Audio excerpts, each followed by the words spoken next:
Subscribe my channel and press the bell icon to never miss an update.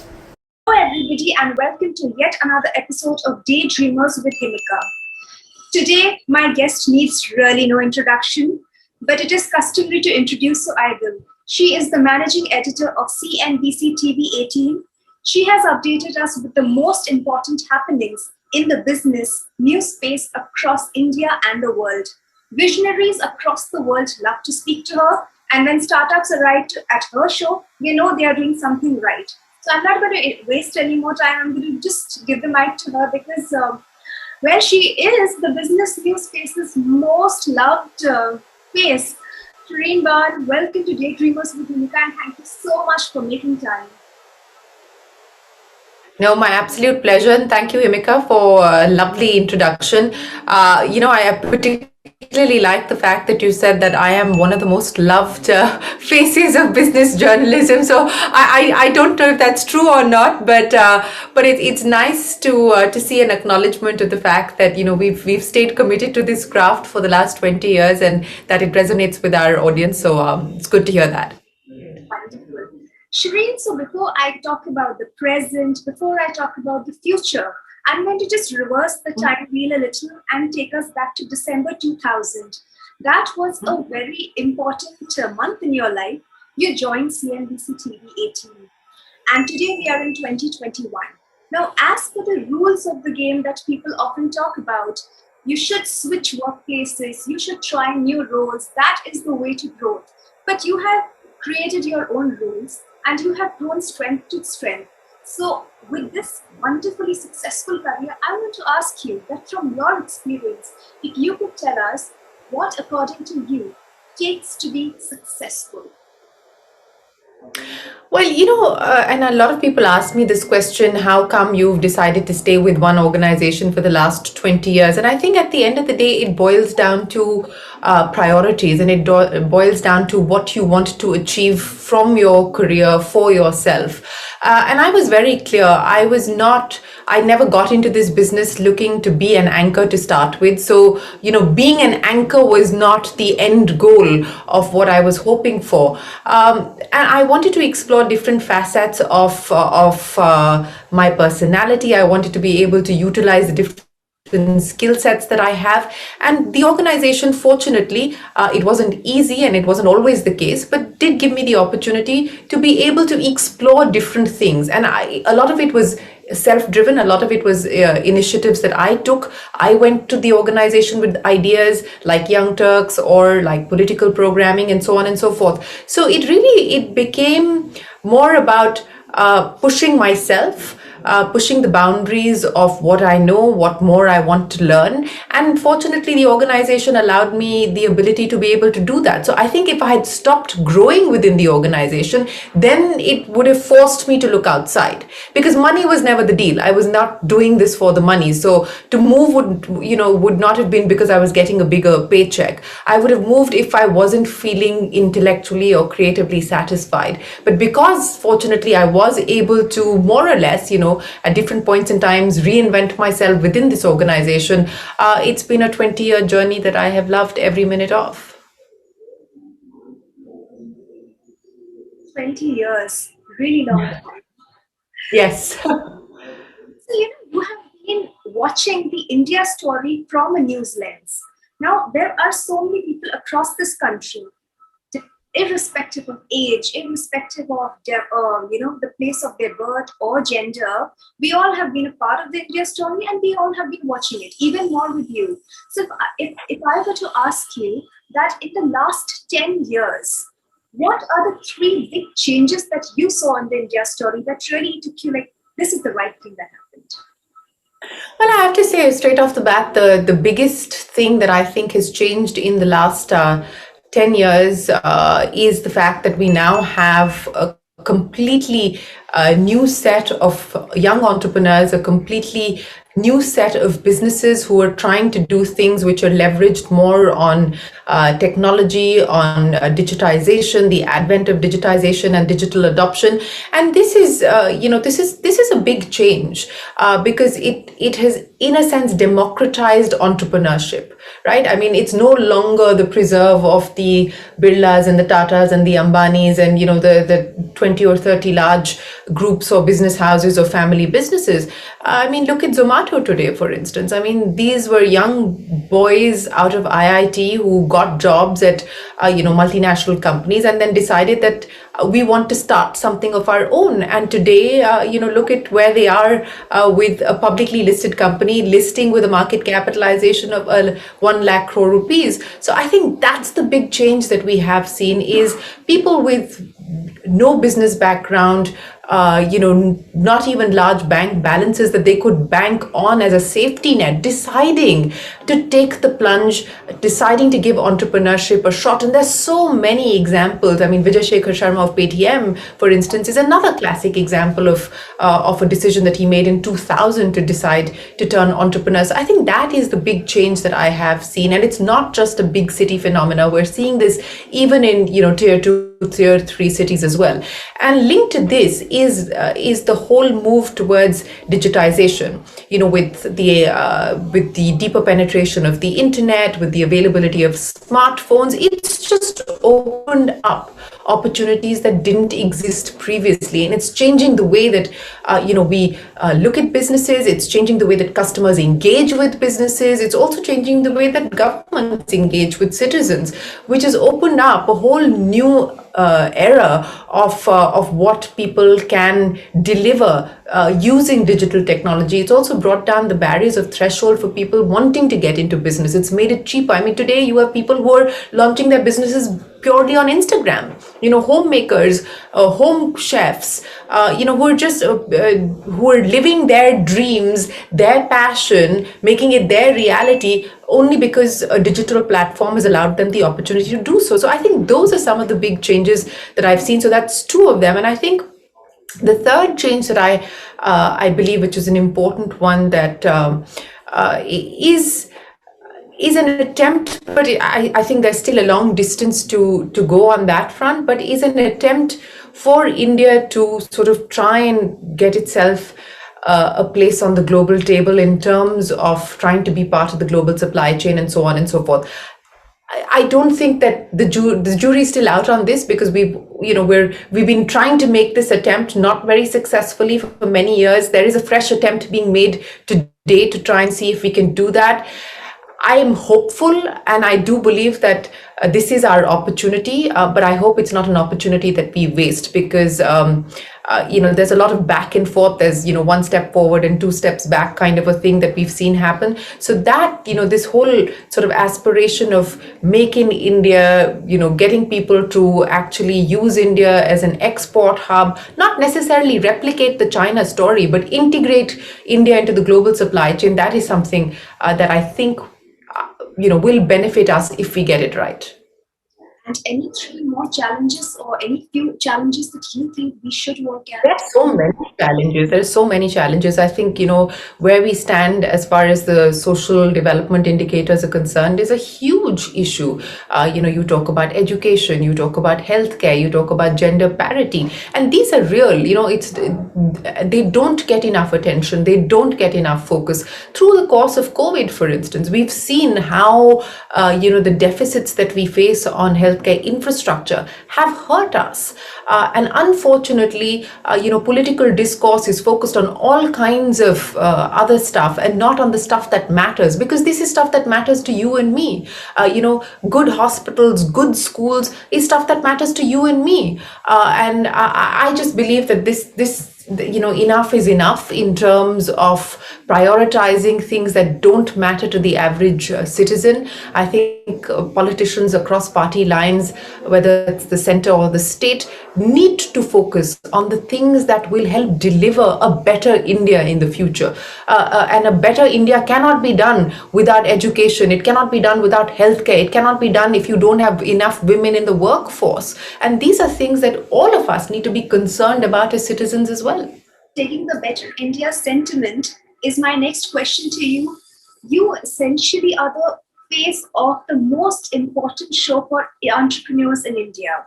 But you launched Young Turks at a time when there was some talk about startups, but not as much. So, what led to the vision? What made you feel that this is the time to give a slot to these new entrepreneurs and it could become a big story for India?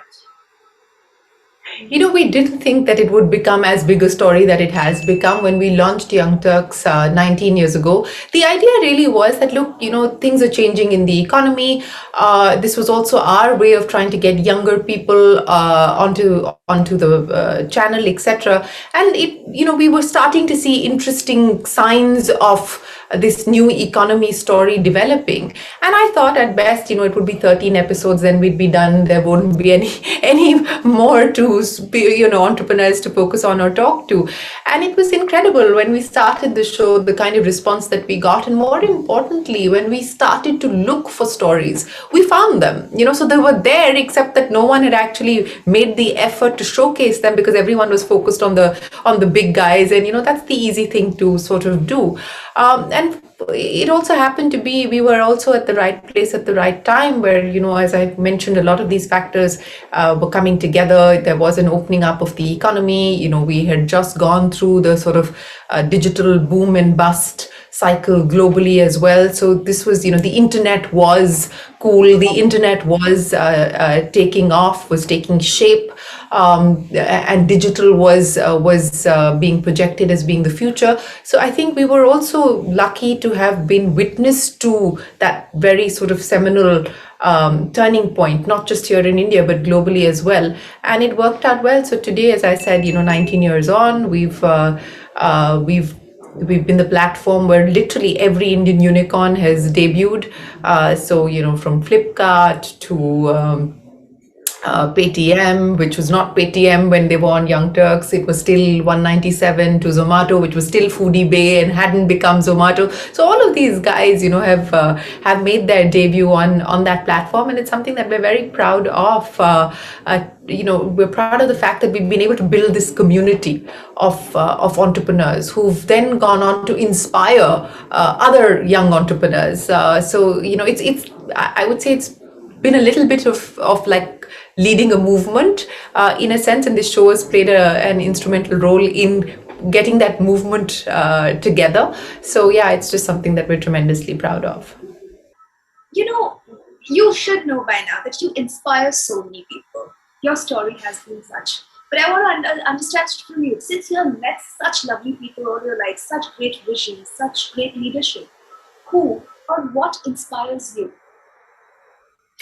I have to say this is probably one of the best aspects of doing this job is the ability to just meet so many different kinds of people, travel the world, and get a lens into a different culture, a different world, a different life, and have the ability to learn from that. And I've always been open-minded in the sense that I try not to have an attitude of I know it all, because I believe that when you have, or you walk into a room, or you walk into an interview, or you walk into a conversation with that attitude, you very often miss out on what the other person could have taught you. So I go in with an open mind. I've learned different things from different people. I think I've learned humility from Mr. Narayana Murthy, who is a personal mentor of mine. And he's always, somebody that I've admired for the fact that, no matter where he was in life, he never forgot where he came from, and he never forgot the people that he grew up with while he was building that company, whether it was the gardener or his driver or his, domestic help and so on and so forth. And I think that to me as a human being is an important quality. And so, that's something that I have always sort of tried to emulate. I think I've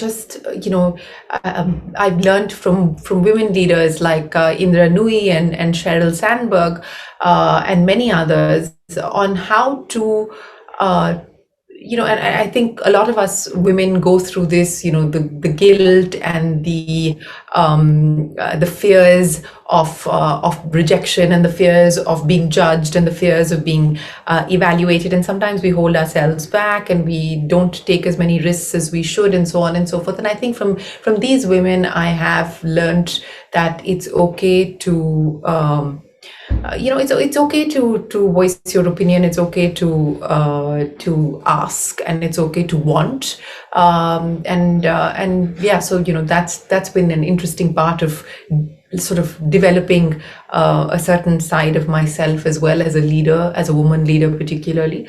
And I think there have just been so many people, Warren Buffett, again, just not to take success seriously, not to take yourself so seriously, to not have to not to carry the burden of your own legacy on your shoulders, thinking that you're God's gift to humanity. So that to me is a very appealing quality. I don't particularly like people who are a little bit full of themselves, and we see that happen very often. It's natural because people around you are telling you constantly, "Oh, you're so great, you're this, you're that, and the other." So sometimes it just goes to your head. But I like people who whose feet are firmly planted on the ground, and I try and learn that from them as well. So yeah, there's just been so many people that I've learned many things from over the course of the last 20 years. It's so interesting you spoke about leadership, because my next question was something to do with that. So what happens is, I've had friends, since I come from a marketing background, we all speak about people, and there are many people who have spoken about different anchors, and whenever your name has come, one is, of course, the persona on television or business events, but everybody has described you as a very calm and poised person, even when you're not in front of the camera. So I want to know this, that you are a part of the new space where chaos is ideally a very permanent resident. How do you manage to keep your calm when you are handling such a high pressure job? And you're absolutely right. It is chaotic in the newsroom. There's constant drama, one kind or the other, whether it's breaking news or just information coming in from all sides, all quarters. You don't get enough time to check things, and you've still got to be able to verify. So and it's 24/7 and it's live. So it's all kinds of crazy. But you have to understand that by do you want to add to the craziness and the chaos, or do you want to be able to control it? I choose to be on the side of controlling it, because if everyone's going to be running around like headless chicken, you're not going to be able to achieve much.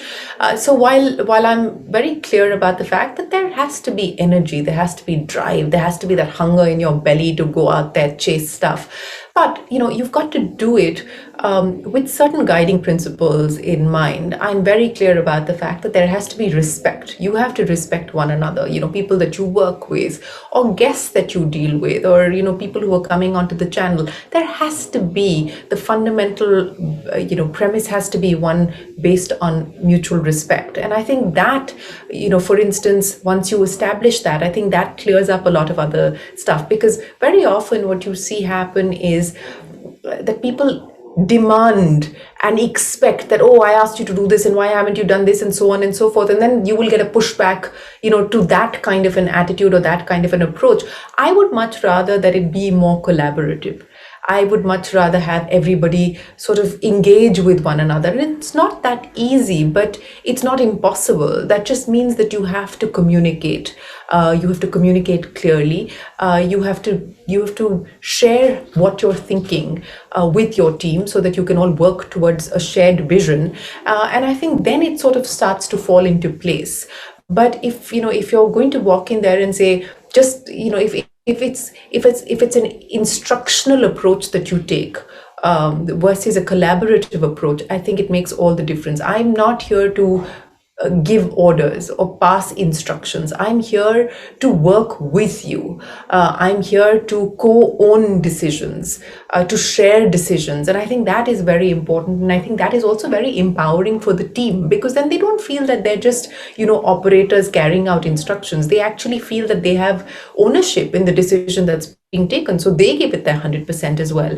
So I think all of these things have helped me establish what you see as a calm, poised, exterior. But it really comes from a fact where I believe that every organization needs to have a culture of collaboration, needs to have a culture of mutual respect, of trust, of communication. And I think that's perhaps what makes the chaos a bit calmer in my case.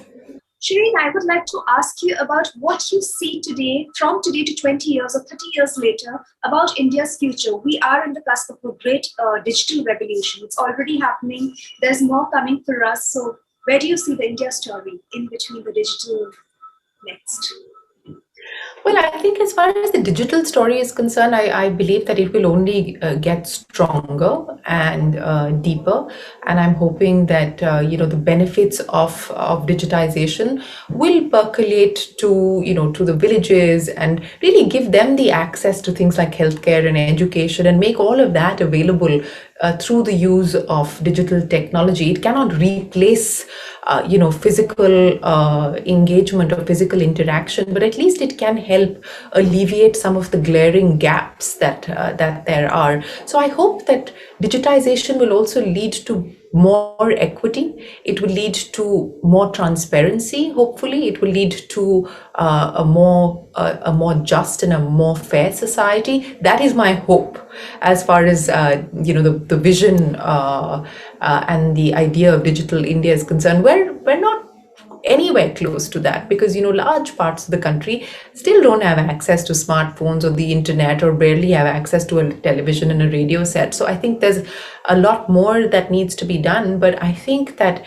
if we work with the idea of using these technologies to make India much more equitable, fair, transparent, and just, I think we will have the makings of a stronger, more robust India in the future. As I said, I think where do I see India 20, 30 years down the line? I would hope that we see an India that values the principles that I spoke of, that values education and knowledge and good health and good infrastructure and women empowerment and women's leadership, and I hope that in the next 10 to 20 years we see greater movement on that front, because it's we need the Make in India, and I'm not taking away from any of that, but we need to focus on all of this stuff as well, if we are going to be a holistic society, if we're going to be a stronger society together. I think that these are aspects that we need to work on as well. But as I said, this is our opportunity to lose. We have a lot going for us, and I think if we stay focused on what is important, and we prioritize what is important for us as a nation and as a society, and not get distracted by things that are not needed, to my mind, at this point in time, I think that we will do well. Thanks. We spoke so much about future. There are so many girls who are entering different career streams, and a lot of them, like I said, idolize your story. So if you were to give some advice to those women, or to maybe a Shereen who would have just started now, so what would the Shereen who's accomplished, who's kind of been there, done that, tell to the Shereen who's new, who's a little scared, who's also thinking whether it will work for me or whether it will not work for me? What would you tell? The first thing I would say is don't be afraid. Don't make choices based on your fears. Make your choices based on your hopes. And that is something that Nelson Mandela said, and which has stuck with me. And I think if I were to go back in time and tell my younger self that is certainly something that I would have liked to do much more of. I would have, many of us are afraid, especially as women, of because it's just so all pervasive in our culture, not just here in India, but also globally, but more so in patriarchal societies like ours, that what will the world say, and what will your family say, and I think we have to be clear about what we want to do, and focus on that, and build whatever support system that you have. And I know it's I speak out of a sense of privilege, because I was fortunate enough to have parents and family who stood by me every step of the way, whatever decisions I chose to take. But I know that is not the reality for many women. So I think that if you decide that this is something that is important to you. This is something that makes you happy. This is something that fulfills you as an individual, as a person. Then take the chance. Take that risk. And go for it. Give it a shot. And I'm not saying that it's going to be easy. I'm not saying that there won't be sacrifices. There will be many sacrifices along the way, and there'll be many challenges that you will have to cope with as well. But I think if that means something to you, if that voice in your head tells you that do it, then listen to that voice in your head and give it a shot. I think that's all that we can control. We can only control our actions, we can only control our emotions, we can only control our fears, and we can only have the ability to dream. The outcome is not of our making. The outcome will be decided by the universe, but we should at least listen to our intuition, listen to our head and our heart. And I think I take that chance. So give your hope all the chances that it deserves, right? I hope so, yes. Thank you so much, Shereen Bhan. Thank you so much for taking time out. Thank you so much for making time out for us. Thank you, Himika. I wish you all the very best, and lovely talking to you. Same here. Thank you. Thank you.